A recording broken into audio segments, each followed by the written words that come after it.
সত্যিই কি তারকেশ্বরের তারকনাথের কাছে এত শক্তি আছে যা মানুষের দুঃখ, কষ্ট, দারিদ্রতা থেকে মুক্তি দিতে পারে?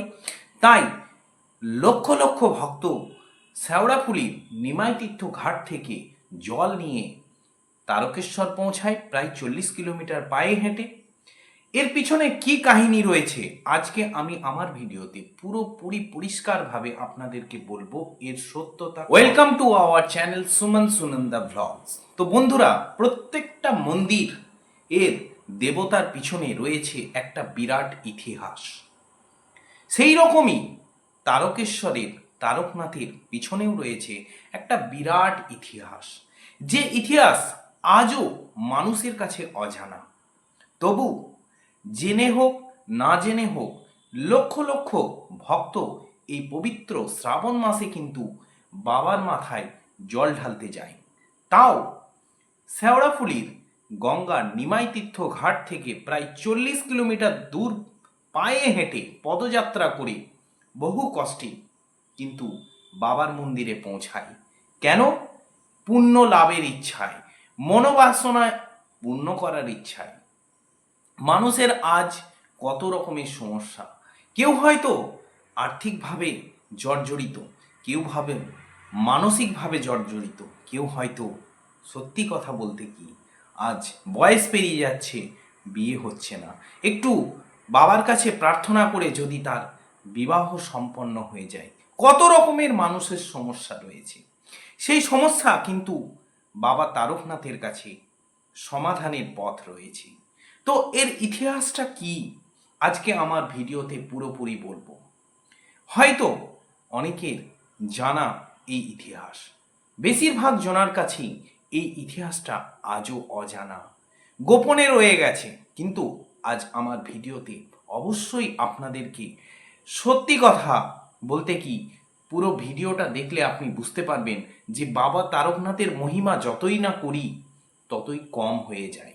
বাবা তারকনাথ এত কৃপালু, এত দয়ালু, তা আজও মানুষের কাছে গোপনে রয়ে গেছে। সত্যি কথা বলতে কি, এই শ্রাবণ মাসেই কেনই যাওয়া হয় যে সত্যি কথা বলতে কি এই শ্রাবণ মাসে কেনই বা যাওয়া হয় বাবা তারকনাথের কাছে? এই পবিত্র মাসকে মনে করা হয় যে পৃথিবী যখন হলাহল অর্থাৎ সমুদ্র মন্থনের ফলে যে বিষ নির্গত হয়েছিল, সেই বিষটা কিন্তু মহাদেব তার কণ্ঠে ধারণ করেছিল। জ্বালায় তীব্র তার শরীর গরম হয়ে গিয়েছিল। আর এই শ্রাবণ মাসকেই বিশেষ পবিত্র মাস হিসাবে ভক্তগণ, সমস্ত দেবতাগণ তার উপর জল অভিষেক করেছিল। এই জল অভিষেক করার ফলে তিনি শান্ত হয়েছিলেন। তার পীড়া, জ্বালা, যন্ত্রণা, যে গলায় বিষ ধারণ করেছিলেন, কিছুটা হলেও তার নিবারণ হয়েছিল। তিনি শান্ত হয়েছিলেন তার জ্বালা যন্ত্রণা থেকে। সেই জন্য এই শ্রাবণ মাসকে বিশেষ জল অভিষেকের একটা তিথি, অর্থাৎ শ্রাবণ মাসকে বিশেষ পবিত্র মাস বলে মনে করা হয়। আর আজও অজানা এই সোমবার নিয়ে। সোমবারেই কেন বিশেষ মহাদেবের বার হিসাবে মনে করা হয়? সোম রস যিনি পান করান তিনিই হচ্ছেন মহাদেব, দেবাদিদেব শিব। অর্থাৎ সোমবারকেই বিশেষ বার হিসাবে এই জন্য মেনে নিয়েছে। আসুন মেন ইতিহাসটা জেনে নিই তারকেশ্বরের তারকনাথের কাহিনী। সময়টা ছিল প্রায় আজ থেকে 300 বছর পিছনের। সেই সময় তারকেশ্বর ছিল গভীর জঙ্গল। জঙ্গলের মধ্যে ছিল মানুষের কিছু কিছু গ্রামে বসবাস। সেই সময় সুদূর উত্তরপ্রদেশ থেকে আগত ভারমল্ল নামে এক রাজা, তিনি কিন্তু রাজত্ব শুরু করেন ওই অঞ্চলে। তারকেশ্বর থেকে প্রায় একটা 10-15 কিলোমিটার দূরে তার গ্রামে।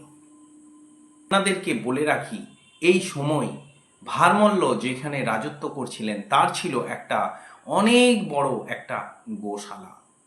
এই গোশালায় কিন্তু ভারমল্ল তার বিশেষ বিশেষ গরুকে রেখেছিল। তার মধ্যে একটি বিশেষ গরু ছিল, নাম হচ্ছে কপিলা। কপিলা। আর এই গোপালক হিসাবে তিনি নিযুক্ত করেছিলেন মুকুন্দ গোপ, অর্থাৎ মুকুন্দ দাসও বলেন অনেকে, তাকে নিযুক্ত করেছিলেন যে দেখবে আমার গরুগুলো, এবং দুগ্ধ তিনি কিন্তু বিক্রি করতেন। ভারমল্লর গোশালা থেকে অনেক দুগ্ধ কিন্তু বিক্রি হতো। কিন্তু দিনের পর দিন এই কপিলা নামক গাভীটি, সে কিন্তু দুগ্ধ তার কমে যাচ্ছিল। রাজা ভারমল্লর গোশালায় এমন যে চমৎকার গাভী রয়েছে, সেই গাভীর কিন্তু দুগ্ধ কমে যাওয়ায় ভারমল্ল কিন্তু বিশেষভাবে ক্রুদ্ধ হয়েছিলেন মুকুন্দ গোপ অর্থাৎ মুকুন্দ দাসের উপর। মুকুন্দ দাসকে তিনি বারবার বলেন, তুমি কি গরুর দুধ চুরি করছো না অন্য জায়গায় বিক্রি করে দিচ্ছ, সত্যি কথা বলো। কিন্তু মুকুন্দ গোপ অবাক হয়ে ভারমল্লকে একটা কথাই বলেন, হুজুর আমি তো কিছুই বুঝতে পারছি না কি হচ্ছে ঘটনাটা। তাই একদিন মুকুন্দ গোপ অর্থাৎ মুকুন্দ দাস কিন্তু ওই যেখানে গাভীটি চড়তে যেত তার পেছনে পেছনে গেল, এবং সেখানে গিয়ে দেখতে পেল যে গভীর জঙ্গলের ভেতরে একটি চমৎকার কালো পাথরের ওপর, যেটা মাটির তলায় রয়েছে, তার ওপর কিন্তু গাভীটি তার বাঁট থেকে দুগ্ধ নিঃসরণ করছে। এইভাবে কিন্তু একটা টাইমে গাভীটি দুধ দিতে দিতে সেই দুধ কিন্তু শিবের ওপর, ওই চমৎকারী কালো পাথরের ওপর কিন্তু অভিষেক হতো, আর সেই দুধ গিয়ে পড়তো দুধ পুকুরে। আজ যেটা তারকেশ্বরের দুধ পুকুর, যেখানে পবিত্র জলে সব পুণ্যার্থীরা স্নান করে নিজেকে পবিত্র মনে করেন, সেই দুধ পুকুর কিন্তু আজও রয়েছে। আর চমৎকারী যে পাথর, সেই পাথর কিন্তু তারকেশ্বর অর্থাৎ বাবা তারকনাথ সমস্ত জ্বালা পীড়া যন্ত্রণা কিন্তু দূর করেন এই তারকনাথ। তার কিন্তু সেখানেই অভিষেক করতেন।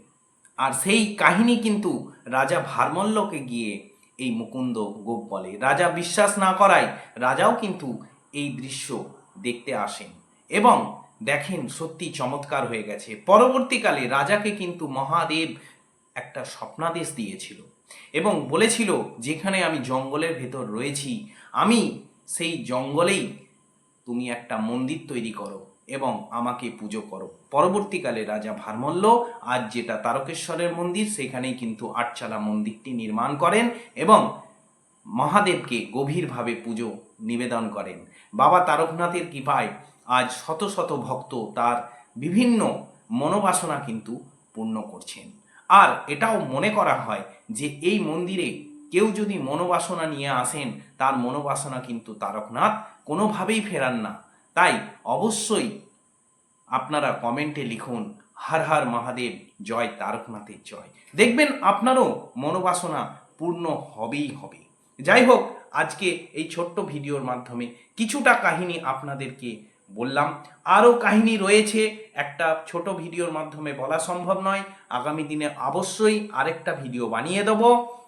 তাই হর হর মহাদেব লিখুন, আর অবশ্যই জয় তারকনাথের মাথায় জল অভিষেক করে এই শিবের মাসে, শ্রাবণ মাসে আপনারা পুণ্য অর্জন করুন।